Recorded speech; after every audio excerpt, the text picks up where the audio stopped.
د وطن میډیا درنو لیدونکو السلام علیکم.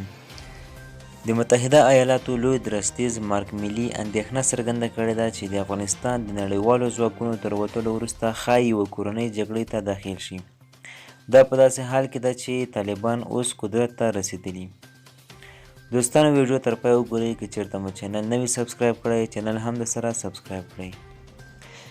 د امریکا متحده ایالات لوی درستیز مارک میلي د آلمان په رامشتاین پوځي اډه کې د فوکس نیوز رسنۍ سره په خبرو کې وویل چې زه نه پوهیږم چې آیا طالبان د دې وړتیا لري چې خپل واک ټینګ او یو نوی حکومت جوړ کړي. نوموړي زیاته کړه چې زما نظامي اټکل دا دی چې وضعیت ښایي خراب او په یوې کورنۍ جګړې بدل شي.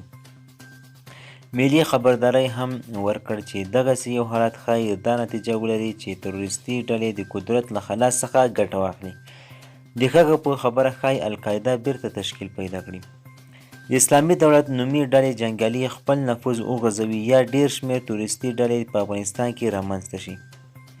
د میلي په خبره کیدای شي د 1240 یا 26 میاشتو په ترڅ کې ووینو چې له دغې سیمې څخه توریزم یا یو ځل بیا راپیاوړی کیږي. موږ باید دغه حالت ووینو.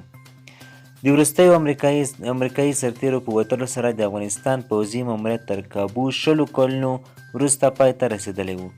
د خروج د یو اصلي دلیل په توګه متحده ایالاتو القاعده شبکې ماتېدل بللي وو چې اوس نوره په متحده ایالاتو کې هدفونه په نښه کولی نه شي. د ملګرو ملتونو د څرګندونو له مخې القاعده د نړیوالو ځواکونو تر وتلو دمخه لا د افغانستان په هر دویم ولایت کې حضور درلود. دوستانو ویډیو تر همدې ځایه وه او د لا زیاتو معلوماتو لپاره زموږ چینل سره سبسکرایب کړئ. مننه.